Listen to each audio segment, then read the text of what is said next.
Growing up in the shadow of my younger sister wasn't easy. I'm Chloe, 35 years old now, but the memories of my childhood still sting sometimes. From as early as I can remember, my parents made it clear that Janet, my sister who's just 2 years younger than me, was their favorite. "Why can't you be more like Janet?" Mom would say whenever I brought home anything less than an A+. Meanwhile, Janet could do no wrong. If she got a B, they'd throw her a party. I'm not exaggerating. I started working part-time at Sunny's Cafe when I was 16, bussing tables after school and on weekends. I didn't have much choice. My parents made it clear that if I wanted extras like new clothes or movie tickets, I needed to earn my own money. Janet never had to work. She was focusing on her studies according to Mom and Dad. "Janet needs to keep her grades up for college," Dad would explain while handing her a 20 for the mall. Meanwhile, I'd be counting my tips from an 8-hour shift, trying to save enough for a used textbook. By my senior year, I was working 30 hours a week while maintaining a 3.9 GPA. It wasn't enough to impress my parents, but it was enough to earn me a full scholarship to State University. The day my acceptance letter arrived, I ran home excited to share the news.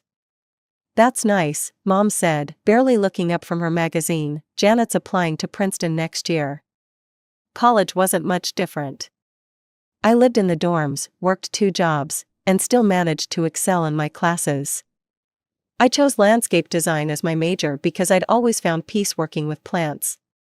Something about coaxing life from soil made sense to me in a way that human relationships often didn't. Meanwhile, Janet went to a private college, not Princeton, but still expensive, and my parents paid for everything. Tuition, housing, spending money. When I'd call home, the conversation would inevitably turn to Janet's latest accomplishment or social event. "Your sister joined the Honor Society," Mom would say, or, "Janet's spending spring break in Cancun with her sorority sisters." I'd bite my tongue and change the subject. What was the point in saying anything? They wouldn't hear me anyway. After graduation, I landed a job with Greenscape Designs. The pay wasn't great, but it was steady, and I was doing work I loved. I rented a tiny apartment, drove a used Honda with 120,000 miles on it, and started building my resume. Then Grandma Miller died. I was devastated. She had been the only one who seemed to see me, really see me. Janet and I organized the funeral together. We paid for everything, the service, the flowers, the reception afterward.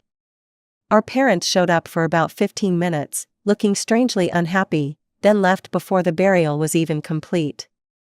A month after the funeral, my parents called Janet and me over for dinner. They sat us down in the living room, my father looking unusually solemn. "Your grandmother left everything to your mother," Dad announced, his arm around Mom's shoulders. "But we've decided to share some of it with you girls."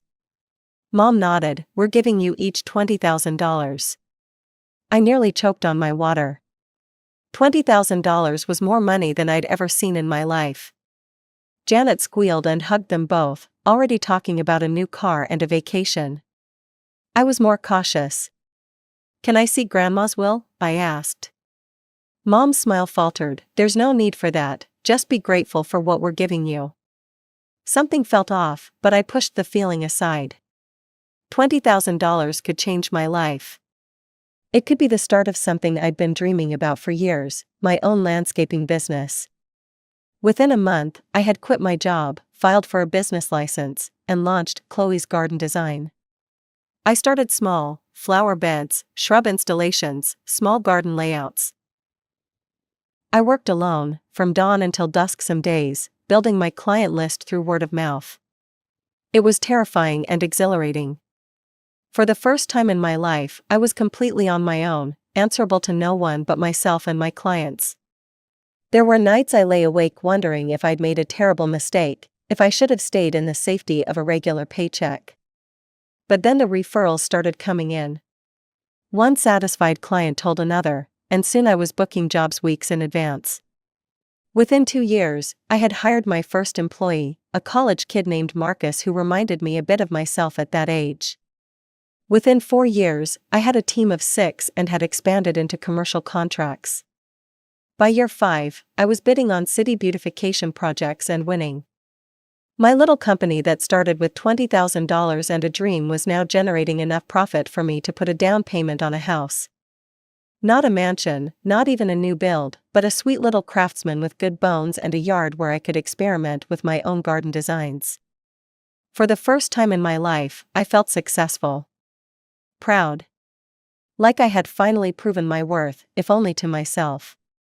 That's when the requests from my parents started. It started with small things. My dad called asking if I could help with their internet bill because they were a little short this month. Mom texted about needing new tires for her car. I didn't think much of it at first. I had money now, and I figured I could afford to help. I never questioned why they didn't ask Janet for help. Maybe because she was still renting, while I owned a home now. Or maybe because they knew I wouldn't say no. Old habits die hard, and part of me still craved their approval, even after all these years. Meanwhile, my business was thriving.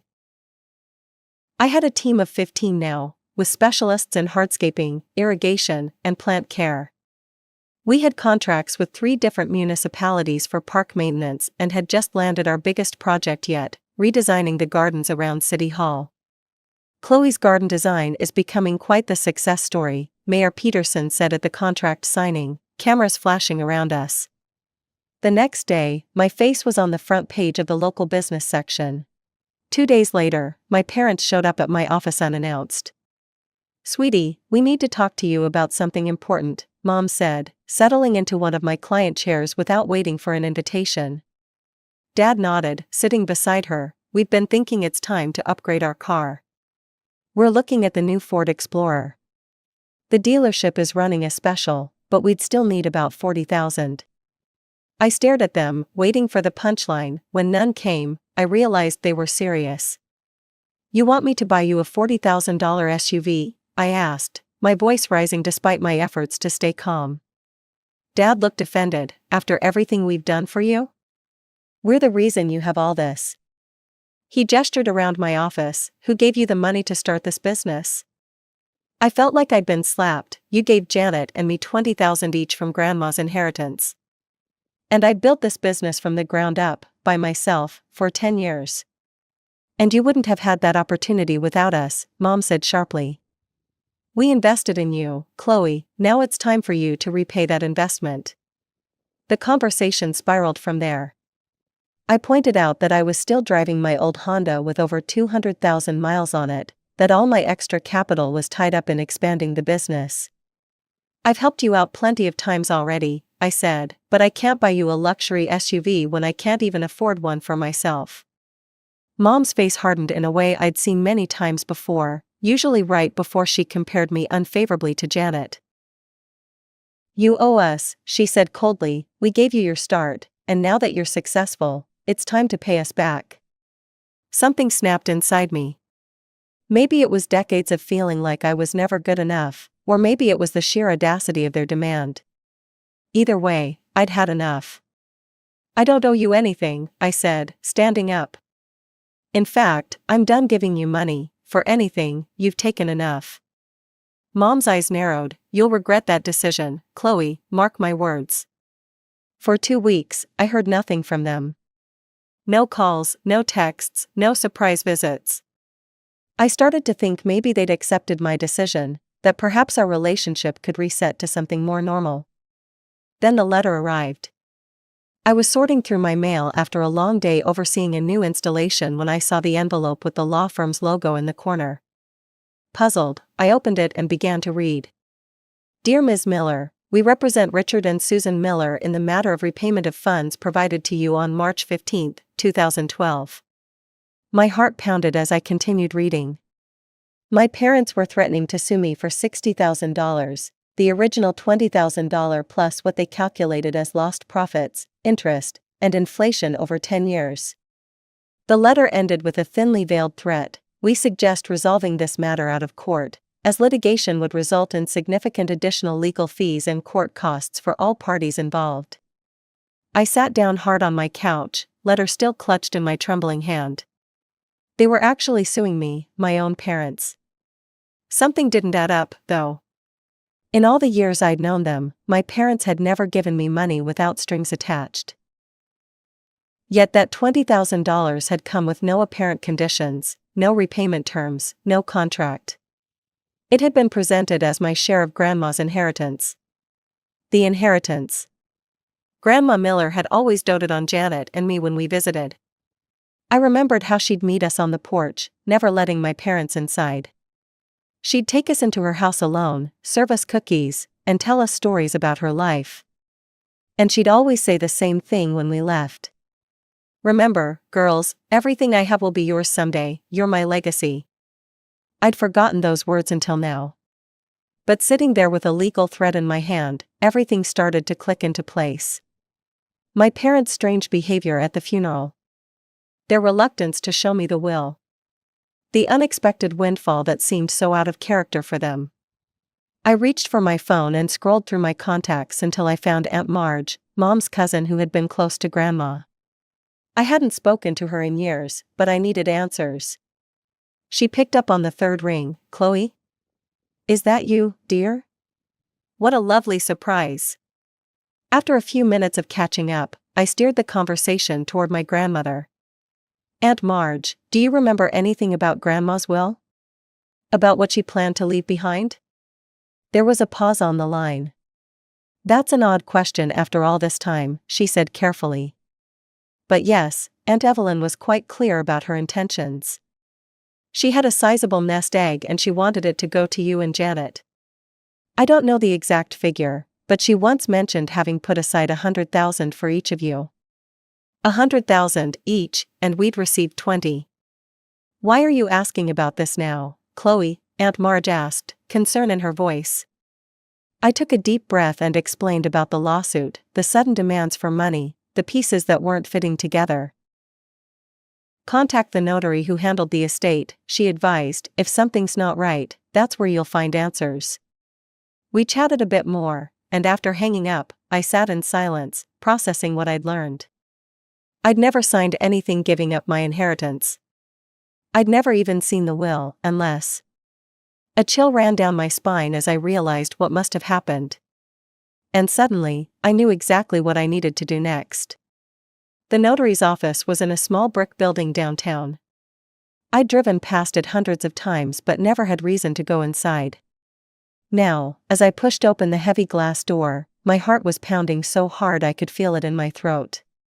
10 minutes later, I was sitting across from a balding man with kind eyes and reading glasses perched on the end of his nose. "Ms. Miller, what can I do for you after all this time?" he asked, folding his hands on his desk. I explained the situation as calmly as I could, though my voice shook when I mentioned the lawsuit. "I need to know what really happened with my grandmother's will." Mr. Harrington's expression grew troubled. He excused himself and returned a few minutes later with a thick folder. "This is unusual after so long." He opened the folder and began flipping through documents. "Here we are. According to our records, both you and your sister Janet signed waivers of inheritance, directing your portions to your mother." He slid a document across the desk. There, at the bottom, was what appeared to be my signature. Except it wasn't mine. "I never signed this," I said, my voice barely above a whisper. "I've never even seen it before today." Mr. Harrington studied me for a long moment. "That's a serious allegation, Ms. Miller." "It's the truth. What exactly did my grandmother leave me and my sister?" He consulted another document. Evelyn Miller's estate was valued at approximately $200,000. Her will specified that the entire amount be divided equally between her two granddaughters, you and Janet Miller. That would have been $100,000 each. The room seemed to spin around me. $100,000 each, just as Aunt Marge had said. "What can I do?" I asked. "That signature is forged. I never waived my inheritance." "You would need to prove forgery through a handwriting analysis," he said carefully. "And I strongly suggest you consult with an inheritance attorney. If what you're saying is true, this is a serious matter." I thanked him and left with copies of the documents, my mind racing. In my car, I sat for a long time, staring at the forged signature. It was close enough to mine to pass a casual inspection, but now that I was looking closely, I could see the differences. The loop of the C was too wide, the E at the end too looped. I pulled out my phone and called Janet. This wasn't news I could sit on, and she deserved to know. "Hey Chloe," she answered, sounding surprised. "We rarely called each other. Everything okay?" "Janet, I need to tell you something important," I said, my voice still shaky. "Can we meet somewhere?" This isn't really a phone conversation. We agreed to meet at a coffee shop halfway between our homes. When I arrived, Janet was already there, looking worried and confused. "What's going on?" she asked as I slid into the booth across from her. I took a deep breath. "Janet, I've just come from the notary's office. I need to tell you something, and it's going to be hard to hear." I told her everything, the lawsuit threat, my conversation with Aunt Marge, what the notary had revealed. I showed her the forged document with my signature. "He showed me yours too," I said gently. "Janet, they forged both our signatures. Grandma left us each $100,000, and they gave us $20,000 while keeping $160,000 for themselves." Janet's face went from shocked to disbelieving to furious in the span of seconds. "No," she whispered, "they wouldn't." But I could see the doubt in her eyes. The same pieces were clicking into place for her as they had for me. "Remember how Grandma never let them in the house?" I asked.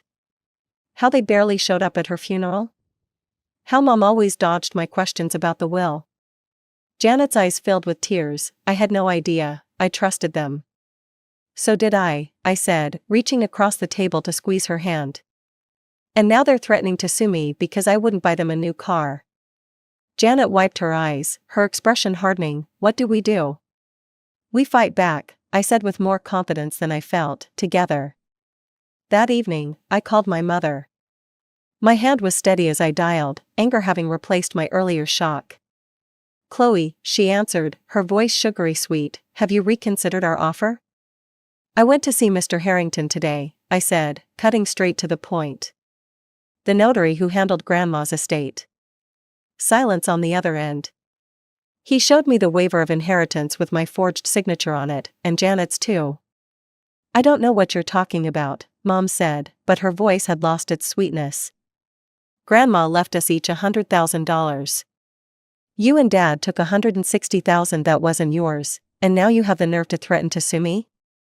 More silence. Then, "It's not what you think, it was just a temporary measure, we needed the money for."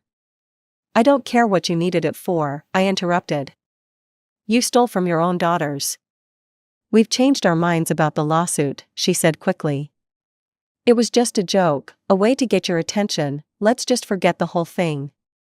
I almost laughed. "It's too late for that. Janet and I have copies of the documents, we're meeting with a lawyer tomorrow." "Chloe, don't do this," she pleaded, "we're your parents. You should have thought of that before you decided to steal from us and then threaten me when I wouldn't keep giving you money. I'll see you in court." I hung up and blocked her number. Within minutes, my phone was lighting up with calls from Dad and texts from both of them. I ignored them all. Instead, I called Janet, who had been doing some research of her own since our coffee shop meeting. "I found a lawyer who specializes in inheritance fraud," she said.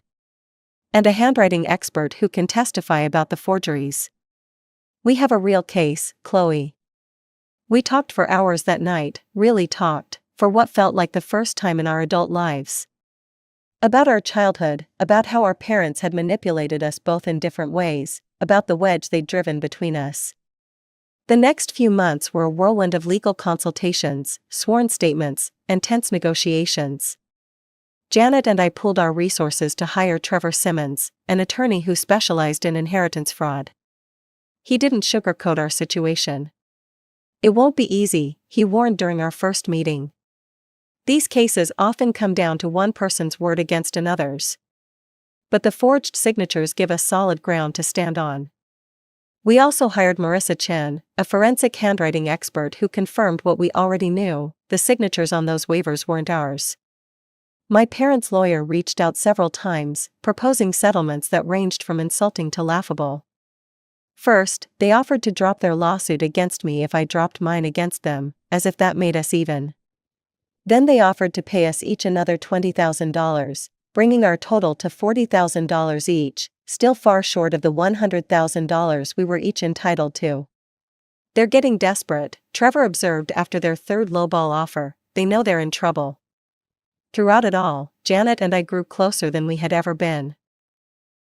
We met regularly for dinner, called each other daily with updates, and provided emotional support when the stress became overwhelming.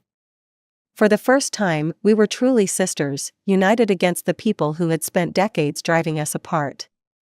"I can't believe I never saw it before," Janet said one evening as we shared a bottle of wine at my house. "How they manipulated us, pitted us against each other." "We were kids," I replied. "We trusted them because that's what children do." She nodded, twirling her wine glass thoughtfully. "Did I ever tell you I used to be jealous of you? I nearly choked on my drink. Of me? You were their golden child. But you were so independent, so self-sufficient. You built your own life while I was still trying to earn their approval." She smiled sadly. "I spent my whole life trying to please them, and look where it got me." The case finally went to court on a rainy Tuesday in April. My parents looked smaller somehow as they sat at the defense table, avoiding eye contact with Janet and me. Mom kept dabbing at her eyes with a tissue, while Dad stared straight ahead, his face a mask of grim resignation. Our case was solid. Trevor presented the notarized documents with the forged signatures. Marissa testified about the forensic evidence of forgery. Aunt Marge took the stand and spoke about Grandma's clear intentions to leave her money to her granddaughters. And Janet and I both testified about the years of manipulation, the sudden windfall of $20,000 each with no explanation, and the recent demands for more money that had led to this moment. My parents' defense was weak at best. Their lawyer tried to argue that they had acted in our best interests, that they had planned to give us the full amount eventually, that the $20,000 was just the first installment. But under cross-examination, they couldn't explain why they had forged our signatures or why they had threatened to sue me when I refused to buy them a new car. After 3 days of testimony, the judge ruled in our favor. He found that our parents had committed fraud and had wrongfully appropriated our inheritance. In addition to the original amounts of $100,000 owed to each plaintiff, the judge announced, "I am awarding damages for lost interest and investment potential over the 10-year period, as well as punitive damages for the willful and malicious nature of the fraud." When he announced the final figure, $200,000 to each of us, Mom actually swayed in her seat, her face ashen. The total of $400,000 was far more than they had expected to pay. I felt no satisfaction in their distress, only a profound sadness that it had come to this. These were the people who had raised me, who should have protected me, who should have loved me unconditionally. Instead, they had stolen from me and my sister, and had spent decades manipulating us for their own benefit. In the end, my parents had to sell their house to pay us. They cleared just enough from the sale to cover what they owed us, leaving them with barely enough to rent a small apartment. Janet used her settlement money to buy a house, a beautiful colonial with a big yard. She was 5 months pregnant and engaged to a kind man named Robert who looked at her like she was the center of his universe. I was thrilled for her happiness. "You're coming to the wedding, right?" she asked. "I want you to be my maid of honor." I smiled, touched by the gesture. "Of course, I wouldn't miss it for anything." "Mom and Dad aren't invited," she added, her voice firm. "I don't want them there." I nodded, understanding completely. Neither of us had spoken to our parents since the trial. I didn't know if we ever would again. As for me, I invested my settlement in expanding my business. I opened a second location in the neighboring town, hired more staff, and landed contracts with several more municipalities. Chloe's garden design was thriving beyond my wildest dreams. The money was nice, but it wasn't the most valuable thing I had gained from this experience. I had my sister back. Or perhaps, for the first time, I truly had her at all. We spent Thanksgiving together that year. No parents, no tension, no comparisons or competitions. Just Janet and Robert, me, and a couple of friends from work. We cooked together, laughed together, and when we raised our glasses in a toast, I felt a sense of peace I had never known before. To family, Janet said, her free hand resting on her growing belly, the ones we choose. To family, I echoed, meeting her eyes across the table. As I looked around at the people gathered in my dining room, I realized that I had finally found what I had been searching for all along. Not success, not money, not validation from people who were incapable of giving it.